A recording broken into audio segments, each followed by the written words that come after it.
industry. We feature Toyota Kenya Managing Director Arvinder. He is the first Kenyan to head the global giant car manufacturing company. He will be telling us what it is like to lead a multinational company, as well as an insider's look into the car market in the country, what is fueling growth, and why the government leasing deal is a major game changer. KTN's business editor Abby Agina had a chat with Arvinder and now brings us up close and candid conversation right here. With a rapidly growing population coupled with a fast-growing middle class, Kenya has been one of the countries that has been on the front line when it comes to a fast-growing manufacturing industry.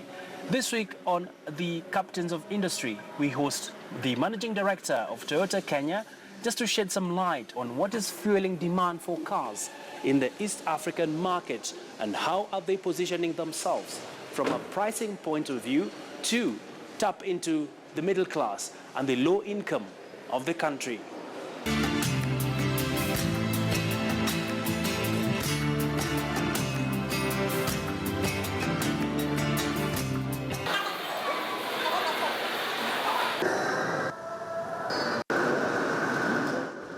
The glitz and glamour whenever you visit a car showroom is always alluring. At the Toyota Kenya showroom, a cocktail of new car models welcomes you. But beneath these sparkling brand new cars, we meet up with Arvinder, the Managing Director of Toyota Kenya. The company, which is domiciled in Japan, is a massive conglomerate controlling over 9% of the global car market. I can definitely do the demo. Okay. Before we start our interview, I challenge Arvinder to a ride.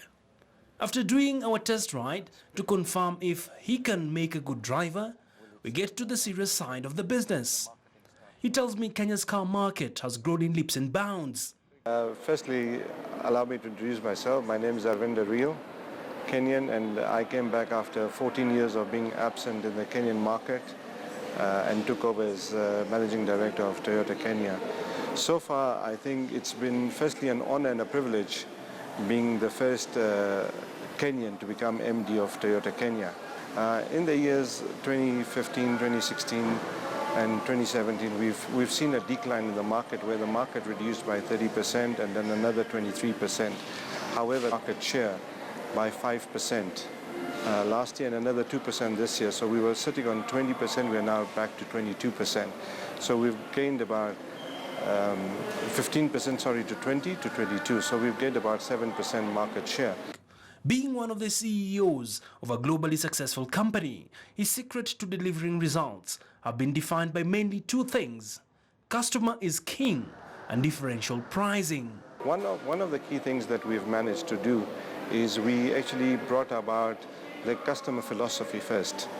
We are a company that I would like to see us move from product-oriented to customer-oriented and ensure that every customer that walks into Toyota loves the Toyota experience. Arvinder believes Kenya is a gateway into East Africa and Nairobi is in pole position of becoming a regional powerhouse. We are one of the beneficiaries of the leasing which is currently taking place, and what we call NPS 4, which is now going to be delivered shortly. Toyota Kenya got a fair share, and we are going to be delivering 800 vehicles, 700 of the Land Cruiser pickups and 100 of the hardtops to the government, which I believe it's working well. We've been able to see more vehicles on the road, because it's a fully operational lease with a maintenance package that is actually being done on this. We've seen a lot of the vehicles being there, and which is also improving our security in the country where this is really going. Regional car sales have shot up majorly because of improved infrastructure and partly a chaotic public transport system, pushing most of the middle class to buying a car. I think it is also going to have a regional effect. We're also looking at a lot of policies being harmonized within the East Africa region. We've got a new motor policy which we're expecting. The government is reviewing a draft of the same currently, which will also see the growth because it will bring about investment in the country And even Toyota Kenya currently is carrying out feasibility studies to increase our CKD production in the country.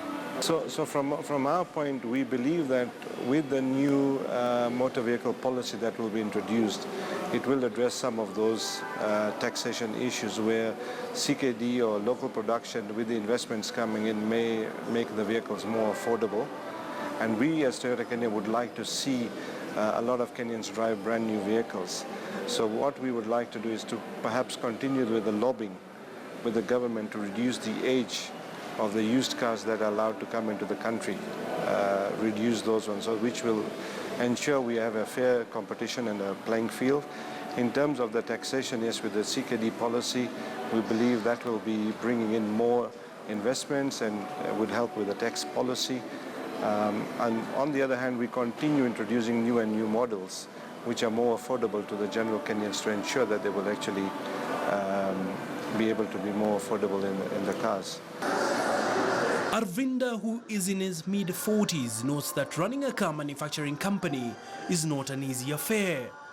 One has to be on toes, especially with research and new designs.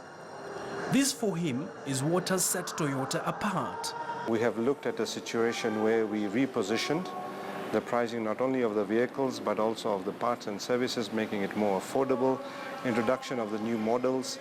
We introduced the Prado, we introduced the new Hilux with the GD engine, and now our latest product that we've introduced is the Rush. The latest models that Toyota is aggressively banking on this year are Toyota Rush and the Land Cruiser 200 series. Personally, I'd like to see us go back to where the automotive industry really belongs. The peak was about 19,000, which was in 2015, and this is where I'd like to see us go, and really make sure that people can afford the cars that are coming in. As we sample the new Land Cruiser model, it is clear that the car industry is at an all-time high when it comes to fuel-efficient cars to detailed interiors. As we wrap up our interview, it emerges that the car market runs on speed, pricing, and power. Abi Agina, KT News, for Captains of Industry.